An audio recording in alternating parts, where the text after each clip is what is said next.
G'day there guys, Marky here, and welcome back to another episode of r/relationship advice. I do hope you enjoyed today's episode. Now sit back, relax, chuck a prawn to the barbie, and let's get right into it. Posted by user I Want Steamed Hams, titled, Am I the Asshole?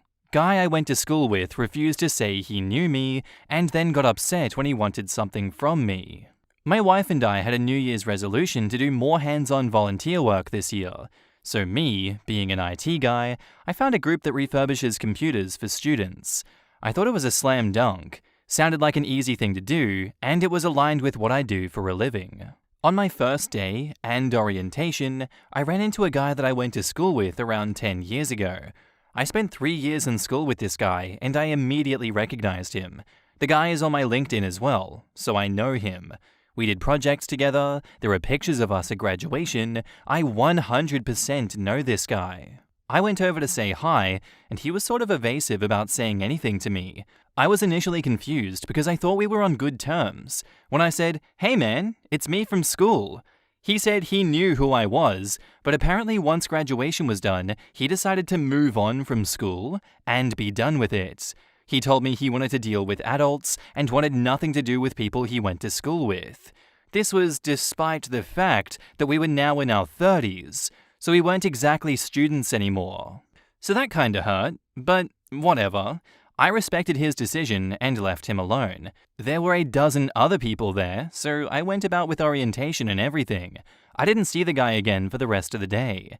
A couple of hours later, when we were all done, I had met a couple of people who were actually sociable, and we decided to go across the street to a pub. I was in a good mood, and I told them the first round was on me because I had a good day. So, we go over to the pub, and that guy shows up and sits down at the table. I asked, "What are you doing here? I'm not buying you a drink. You don't know me." The guy called me an asshole and a bunch of other colorful language and walked away. I explained to the group that I was with this situation, and they were like, "WTF, mate?" I got an email from the event coordinator yesterday. Apparently the guy complained about me, said I'm not a team player. Luckily, the coordinator heard my side of the story and was fine with it, so I'm good. But I have to continue dealing with this guy if I continue going to volunteer. So, what the hell? I like the organization, and I want to continue with it. A few people have mentioned to me that I should have just bought the guy a drink, but out of principle, I won't buy a drink for someone who disrespects me. Am I the asshole for telling the guy to leave the table at the pub? Edit. So I got some more info. I messaged another guy that I went to school with who also knows the guy. He told me that they used to hang out a lot until around 4 years ago, when out of the blue the guy just stopped talking to him. He sent him a crazy long text message, basically saying the same thing that he said to me. I moved on, and I don't want to associate with old classmates. OP has offered the following explanation for why they think they might be the asshole. I felt that the guy who refused to acknowledge that he knew me should not be entitled to free drinks from me. He told me earlier in the day that he wanted nothing to do with me, and him presuming that he could just sit down for free drinks was inappropriate. OP, I'm confused about how that would make you an asshole though. I think you're missing the point of explaining why you think you might be an asshole. I think to rephrase that, you could say, I got in trouble, I wasn't aware that my behavior was inappropriate, I don't personally agree with how other people have viewed my actions, but maybe I was, and I'm just not putting two and two together here. And yeah, from your side of the story and how things have happened, I don't think that you're an asshole for anything that has happened here. I think his reaction in general and then his reasoning for it is so weird. Yeah, I'm not associating with kids from school anymore, even though we're in our 30s. Yeah, I hate you. Like, what? What's going on with this guy? Is he alright? I would have done exactly the same if I were in your shoes. And that's why I think you're not the asshole, because I agree with you. In the comments, OP, at minimum, this guy seems unpredictable. First, he wants nothing to do with you, then sees you socializing and joins the group to buddy up. I'm not sure what you make of this behavior. He is an asshole for sure, but I can't really judge your reaction, because I would want to steer clear of that guy too. Then he tops it off by whining to the event coordinator. Yikes. Maybe mild you're the asshole? You might have confronted him about his earlier comments to you when he walked up to your group. That might have been interesting. And OP says, In my defense, I was really hurt by his comments to me. I did presentations and projects with this guy, and he refused to acknowledge that he knew me. I could have buried the hatchet by buying him a drink, but I don't think he would have cared. But then again, I don't want to associate with people who treat me poorly like he did. Did he ask you to buy him a drink? Or did he just join a table of people that he recognized? OP says, I have no idea how he ended up at the table at the pub. I have no idea who invited him. He must have seen us walking over. Then he might have just been hanging out with coworkers, dude. OP replies, well, considering he wasn't around the group of us the entire day, I doubt it. The people at the table didn't seem to know him either. They were confused why I asked a stranger to leave. I had to explain to them what was going on. Zane the Pain says, not the asshole. This guy's really gonna tell you he doesn't want anything to do with you and expect you to buy him a drink, Lamau? You can't tell someone you've moved on from their friendship and try to move back in when they're buying drinks. Not the asshole. And then run and snitch about it. Yeah, for someone who doesn't want to be associated with school people, he's showing a lot of snitch vibes from school. Just saying. The man you used to be friendly with at school flat out told you he wanted to move on and have nothing to do with his old classmates from so long ago. Now, by the time you and the other volunteers went to the pub across the road, old classmate may have reconsidered. Or maybe he thought he could get a free drink. Or he wanted to sit with the other volunteers and you were just there too. Or, who knows what the hell he was thinking to sit at the table. But you made it clear that you weren't going to buy him a drink, and he didn't like that. Sucks for him, not the asshole. The thing is, if the guy wasn't expecting a free drink, just wanted to hang with his new group, then when OP said, I'm not buying you a drink, he could have said, no problem, I can pay for my own. Exactly. His reaction to cursing out OP and then tatting to the event coordinator, way to showcase how not to act as a peer.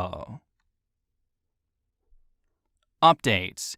So this whole saga has been resolved. I hadn't been to the volunteer session since the whole incident happened, and I was mostly over it. I contacted a few other classmates, and they basically told me that the guy that I had the issue with did the same thing to all of them. The only difference was that I actually ran into the guy in person, so that's what made it super awkward. I emailed the event coordinator earlier today because I was interested in volunteering this weekend and next weekend, and I wanted to make sure that that guy wasn't already on the schedule. Turns out he was there last weekend and he had an absolute meltdown against one of the other volunteers. I don't have any specifics, but apparently it was bad. They told him to leave the premises and he isn't allowed back. One of my new friends from the bar incident saw it happen, and the guy just lost his mind without any provocation. I'll get more details this weekend. So I guess this issue is resolved. I'm still extremely confused, but I'm just going to move on. Edit. So I called the organizer this morning to see if I could find out what happened. I was afraid they weren't going to tell me because of confidentiality or something, but they told me that I would find out no matter what, so they may as well just tell me. Apparently last weekend, one of the other volunteers was talking to him, and he told them that he wasn't interested in talking, and the volunteer called him rude. So that didn't sit well with him, and a few minutes after, he just started screaming at them. He started yelling, "Am I being effing rude?" over and over, until he was told to leave and not come back. I'm leaning on him having some sort of mental issues, but I'm not an expert, so who knows? He probably needs help from someone qualified. All I know is you can't behave that way in public. Okay, well, let me just put this to bed once and for all, because you have made so many incorrect conclusions, I need to say something. I had not seen the guy in question for over a decade after graduation. People go their separate ways. Life gets in the way. It is what it is. I was always in good standing with him during college. I worked with him on multiple projects. We always got along since he lived in the same town as the college. I was from out of town. He had me over at his house multiple times for lunch and dinner, even over the summer, over the 3 years that we went to school together. There was no bullying. This was college, not high school. If I was bullying him, he would have told me to take a hike during that time. We were actually friends. We just went our separate ways after we got our piece of paper from the school. When I saw him a few weeks ago, I was genuinely surprised to see him, since what the hell are the odds? When I went up to talk to him and he dismissed me the way he did, I went through the following emotions: confusion, a lot more confusion, and frustration. He made it extremely clear that for whatever reason, he did not want to speak to me. So me being the adult, I respected his decision. As confused as I was, I left him alone and went about my day. That is exactly what he told me he wanted, so I respected that. It definitely bothered me, but I found other things to do and moved on the best I could. During that day, I met other people who were actually there to socialize, and we had a good time. That's why I went to the bar afterwards with them. I said in the other thread that I had no idea how he ended up at that bar. No one at the table invited him. He literally just appeared and sat down at the table while I was ordering the first round. They had no idea who he was when he sat down. They were surprised as hell when the next thing happened. Out of absolute bewilderment that he was just sitting there after only saying those absolutely insane things to me earlier, I reacted the only way that I could think. I told him to get up from the table and leave. I wasn't rude about it. I basically said, "Dude, go away." He then unloaded a bunch of bad language against me. He then complained to the event organizer that I had done something wrong. Fortunately, they were on my side, and because the incident happened outside of their place, they kind of didn't care. If he wanted to try and take back what he said and reverse his decision, he should have made an effort to do it earlier without an audience. He knew where I was all day, I hadn't gone anywhere, I was in the same building as him for hours. I don't know how I would have reacted to that, but since it never happened, I got nothing. After that, I reached out to some former classmates, and they basically told me similar stories. That guy just picked a day and cut them all off for no reason whatsoever. One of them hung out with him for over 5 years, and then cut him off with no warning. If bullying was involved, why would he hang out with those people for years? I think the guy had made the decision thinking he wasn't ever going to run into another former classmate again, and him running into me just threw him off. But anyways, after that incident with me, I had no contact with him. I have no way to contact him either. The closest thing I have is LinkedIn, and I haven't heard anything. The incident last week had nothing to do with me. I wasn't there. I was nowhere in the area when it happened. I reached out to the organizer to find out if he was going to be there the next few weekends because I didn't want the drama to deal with him. That is when I found out he got fired. He got himself fired from the volunteer gig, not me. He decided to start yelling at another volunteer after he felt disrespected or whatever set him off. If being told he was rude was enough to set him off, it was probably just a matter of time before he went off on someone. You can't look at someone and know if they have mental issues. If that is the issue, I am not at fault for not knowing that. People don't just hand you a card saying they have mental issues. I do. I certainly didn't have enough time to figure that out. Our interactions lasted less than 5 minutes total. Here's the interesting thing. At no point in this whole saga have I ever laughed at him. Where is that coming from? Can you please link a comment where I said I laughed at him? I also never said this is all about me. Half of the issues were completely independent of me. He got fired himself when I wasn't there. I genuinely feel sorry and sympathy for him. I also feel a lot of confusion because of it. I would try and reach out and get an answer, but I don't have the ability to contact him, and he made it clear at the initial meetup that he doesn't want that. I'm also in my 30s now, and I don't really need to deal with this anymore, so I consider the matter as resolved as it's going to get. Do you have something you need to tell the class? Because you are projecting like crazy. Don't know who OP's talking to here, but I agree with OP.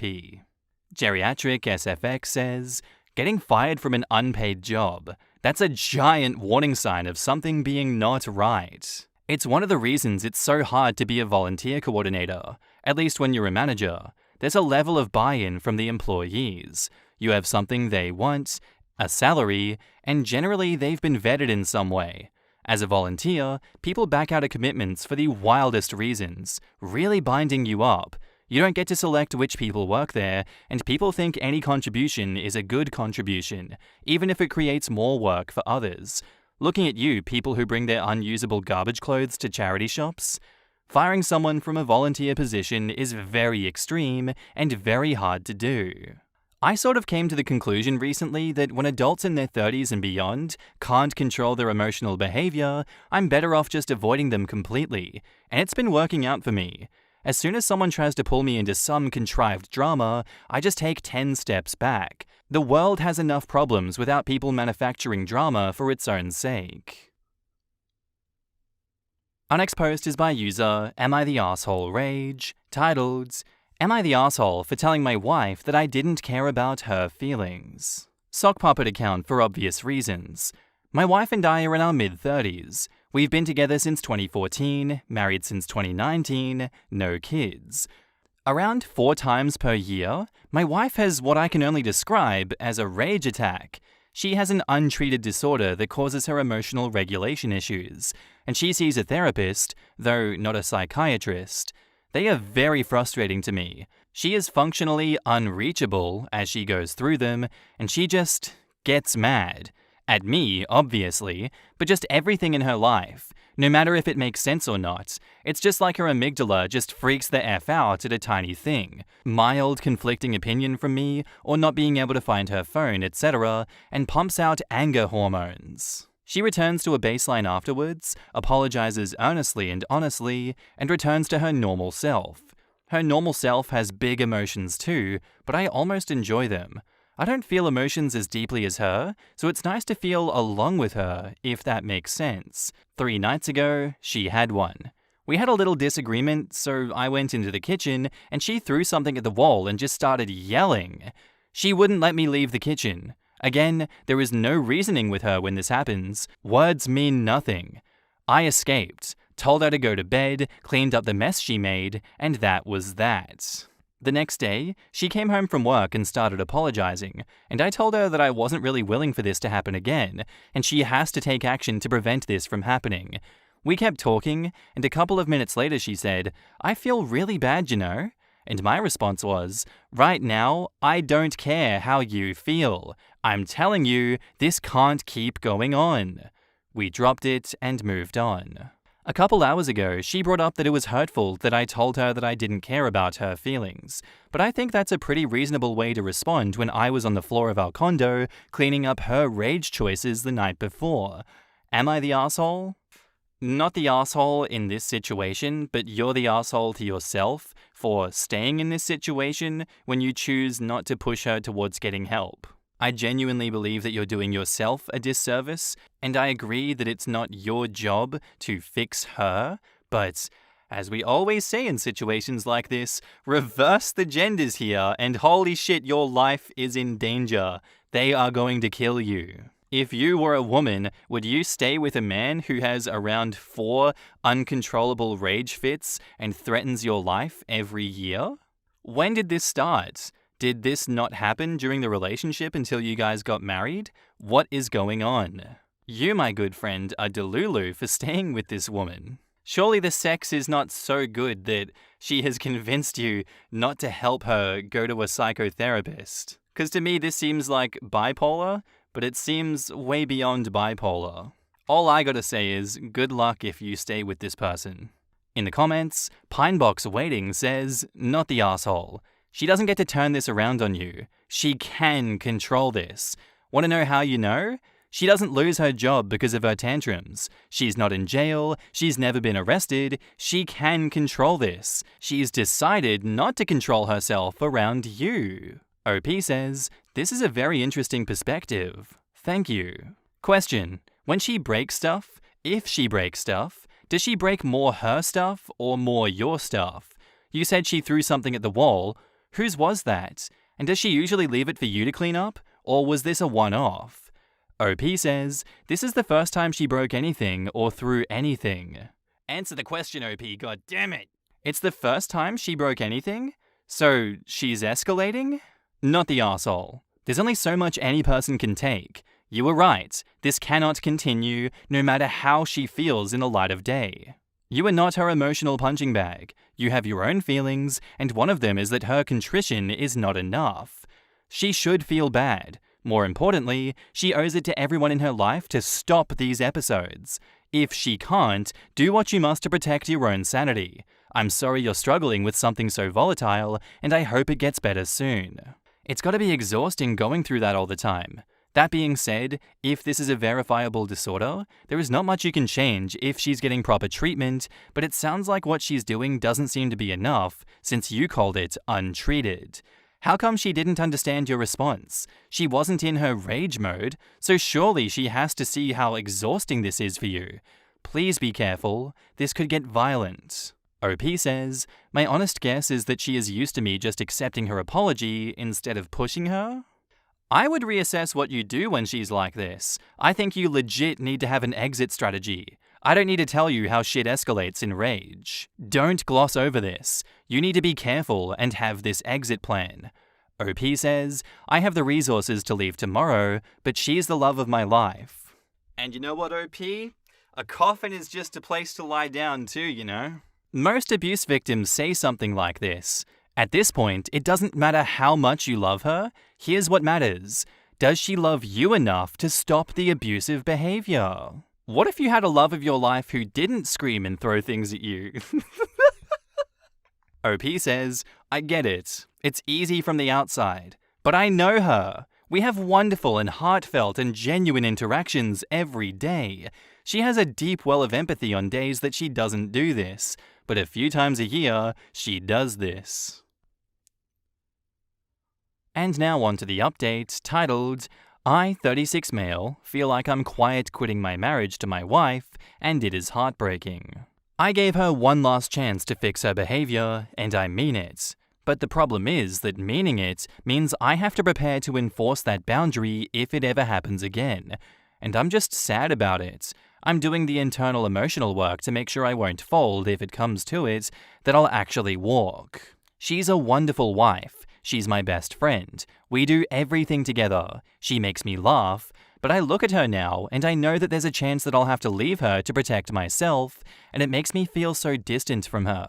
I know she's noticed. I'm usually a very outgoing person, and I've been more withdrawn. I know she feels bad and sorry. Should I give her this context? Would that be overkill? Like I'm still punishing her even after I accepted her apology and told her that she had one more chance? Or should I continue to work through my feelings on my own?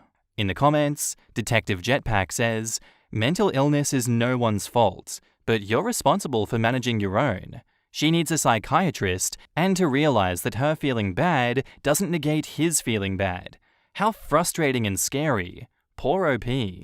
Yeah, this is a DV situation. A full soup can could have done some damage, and just because OP doesn't think they are affected, emotionally withdrawing is a clear trauma response. If you're really sorry, you work to avoid doing the thing again. You learn your triggers, you learn warning signs, you medicate if necessary, you at least try and get a diagnosis. It must have been terrifying for him that she wouldn't let him leave the room. He drew this line, and I don't blame him in the least.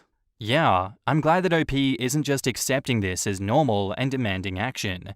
I feel like rage issues aren't always recognized as a mental illness and treated as such. The wife sounds kind of like a teacher at my high school, who was normally easygoing and chill, but a few times a year, he'd just lose his shit about some random thing. For example, one time he was mad that some kid was doing a Rubik's Cube during a school assembly, so he started screaming, grabbed the cube, and smashed it against a wall. It was a small high school too, so there was a not low chance that you'd be caught in the crossfire. Looking back, it's effing weird how everyone just acted like it was normal, like, lol, that's just Dan, and he'd joke about it too when he wasn't currently in a rage. Like, what the hell? I wonder why this is happening. The way he describes it only occurring 4 times a year, it seems neurological. Temporal lobe epilepsy can cause this. People in the comments are also suggesting intermittent explosive disorder. I hope they both get the support they need. I'm sad for everyone. And Pen and Paper 30 says, for 90% of my childhood, I could count on my father blowing up around springtime and around Thanksgiving. No rhyme or reason, but something would trigger him and he'd react explosively, throw things, smash things, the works. Come to find out, he has some untreated PTSD from events that occurred around Thanksgiving and culminated in the spring. I'd feel more for the wife in these posts if she was doing more than the same thing over and over again, and I'd suspect intermittent explosive if it happened with other people or in other situations. She's doing nothing new to stop it or change it. No testing, no change in therapy, nothing? She thinks she doesn't need to. She has her emotional punching bag. I'm sorry, her husband, right where she wants him. And that's all for today's episode, guys. I do hope you enjoyed these stories today. I really do hope you enjoyed them. Because I know I enjoyed that last story, that's for sure. With that said, I want you to have a good day, a good night, a good sleep, a good time at work, whatever you're up to today. And I will see you in the next episode. Bloopers. All I know is you can't behave that way in public. Now listen here, he is not the Messiah, he's a very naughty boy. But a few times a year, she does this. You will never get this, you will never get this, la la la la la. But one day he break cage and he get this.